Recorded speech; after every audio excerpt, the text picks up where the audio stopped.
Bonjour à tous et à tous, c'est Louis et aujourd'hui on se retrouve du coup pour une nouvelle critique de film et aujourd'hui c'est avec un grand plaisir que je vous retrouve puisqu'on va parler de La Belle et la Bête.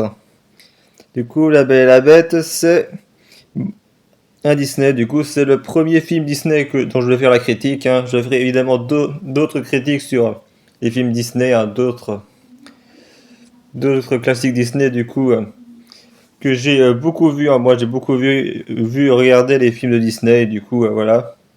Et on va commencer avec La Belle et la Bête. Alors pourquoi est-ce que je commence avec La Belle et la Bête, hein? Parce que si j'avais voulu faire dans l'ordre, j'aurais commencé avec du coup Blanche-Neige, du coup qui était le premier Disney du coup qui était sorti en 1937.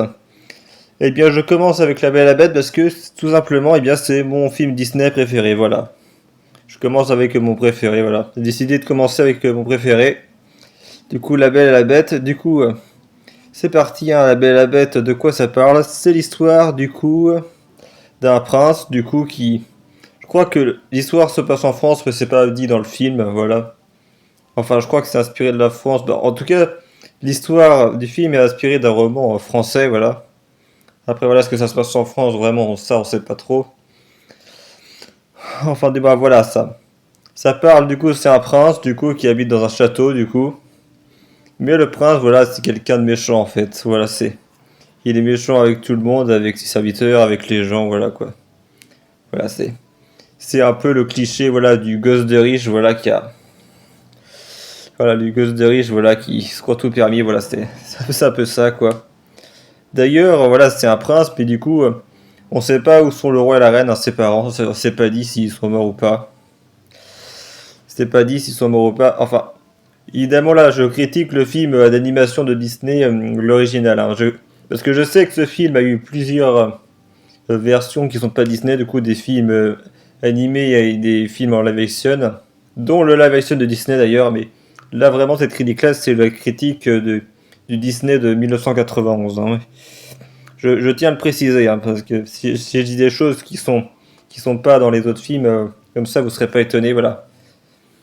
Du coup, voilà, le roi et la reine, on sait pas où ils sont, du coup, il y a que le prince avec ses serviteurs, du coup, voilà, voilà, c'est un peu un petit tyran, voilà, il terrorise tout le monde, sauf qu'il y a un jour où il y a un orage et il y a une vieille femme qui se présente devant le château du prince, et en gros, elle veut lui offrir une rose pour, en échange, du coup, bah, de pouvoir être dans le château pour se protéger de l'orage.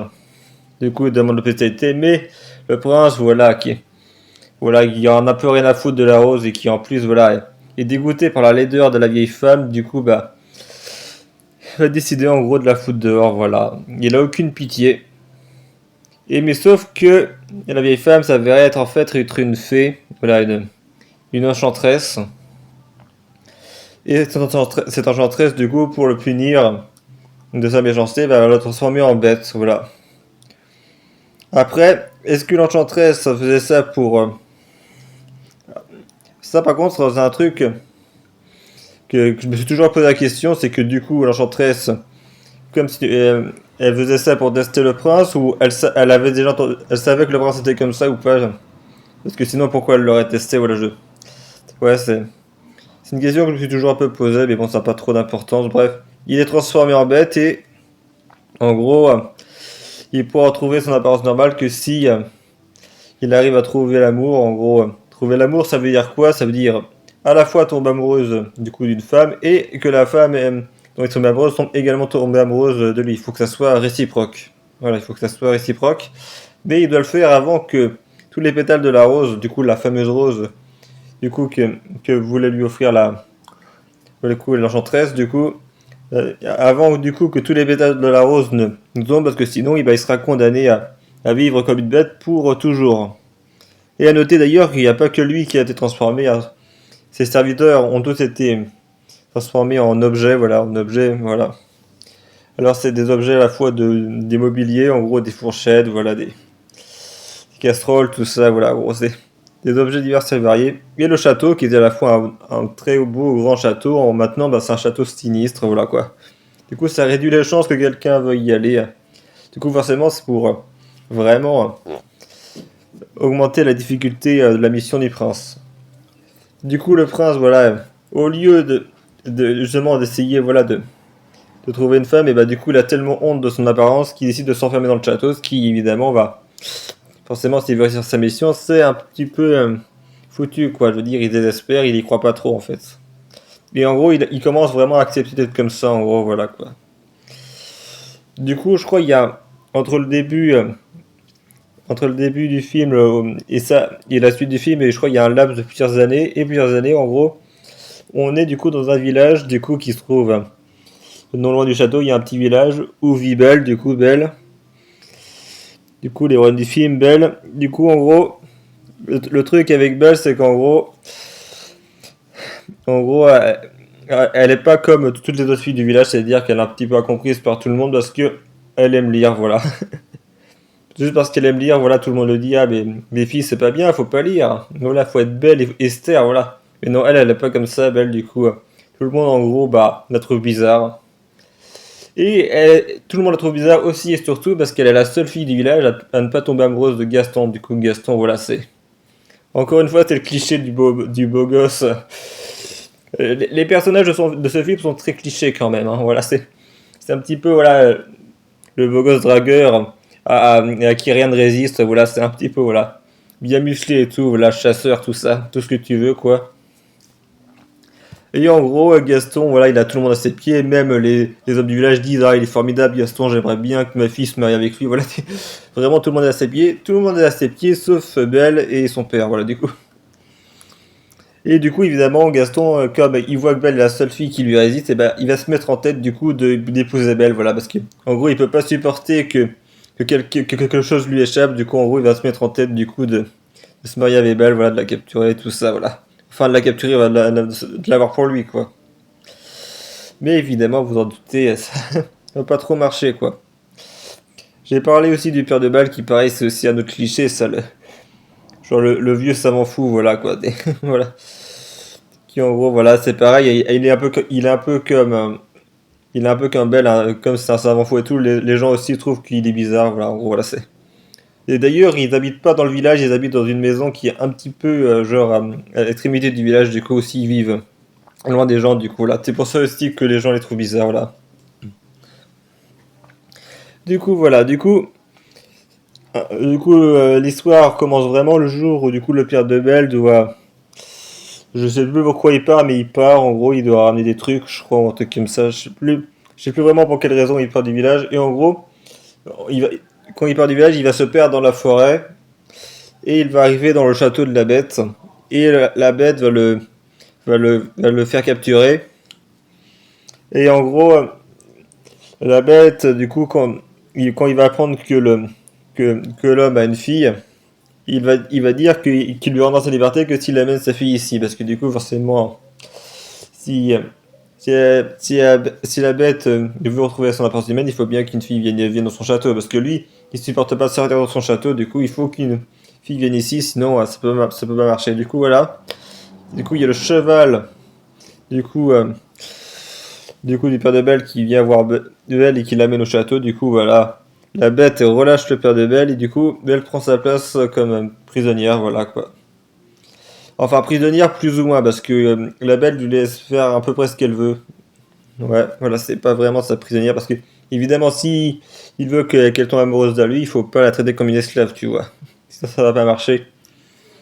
Et en gros, voilà, là, un peu quartier libre, un peu de tout dans le château, en gros. Sa seule condition, il y a deux choses qu'elle veut pas faire, c'est bah, s'enfuir, évidemment. Et elle doit pas aller genre dans la chambre du prince, voilà, parce que c'est là où il y a tous les tableaux de sa vie d'avant et tout ça, et où il y a surtout la rose, du coup forcément faut pas qu'il y touche, hein.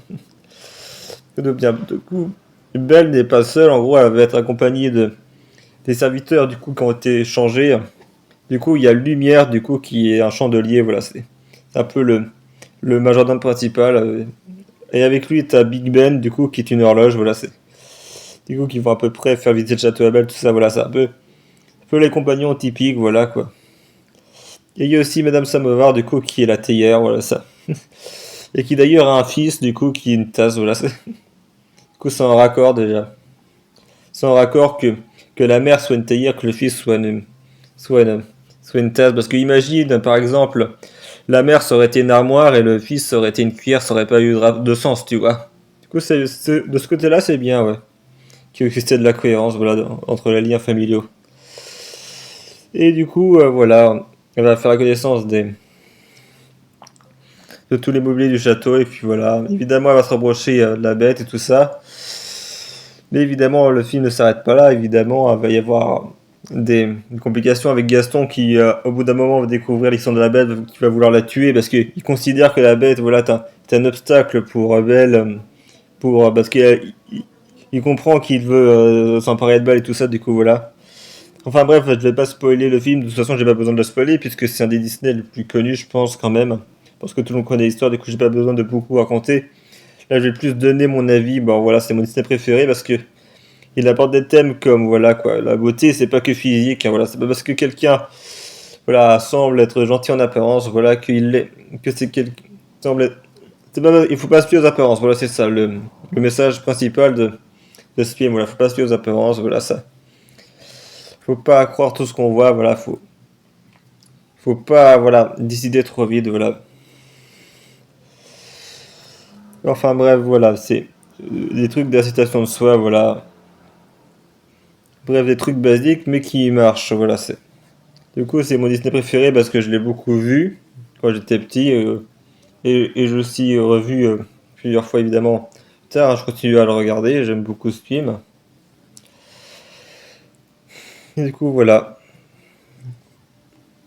Voilà, c'est à peu près tout ce que j'avais à dire sur ce film.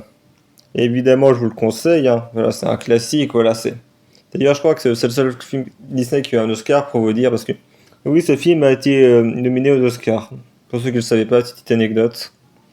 Ce film a été nommé aux Oscars. Et du coup, là, c'est fini pour la critique de ce film La Belle et la Bête 1991 Disney. D'ailleurs, du coup, je tiens à dire à propos du coup du live action, j'en avais brièvement parlé. Le live action de Disney qu'a fait avec Emma Watson du coup en 2017, bah, honnêtement, tout le monde dit que c'était un peu de la merde. Bah, et bien honnêtement, moi j'ai bien aimé, ça va. Bon, il est moins bien que l'original, surtout aussi parce qu'il est vachement plus long, hein. Je sais pas pourquoi. Même la petite sirène, genre il dure 1 heure de plus, ça c'est abusé ça par contre. Ils font des films vraiment très longs. Les remakes live, j'ai remarqué. Mais ça va, il était pas horrible, ça va. Honnêtement, je trouvais que ça allait, et puis évidemment, il y a des films, par exemple la version de Jean Cocteau dans les années 40 qui est très bien aussi. Mais moi, c'est cette version de Disney, le film d'animation que je préfère, voilà, de La Belle et la Bête. Bref, merci de m'avoir écouté, c'est fini pour cette critique. Ouais, c'était Louis, allez, bye.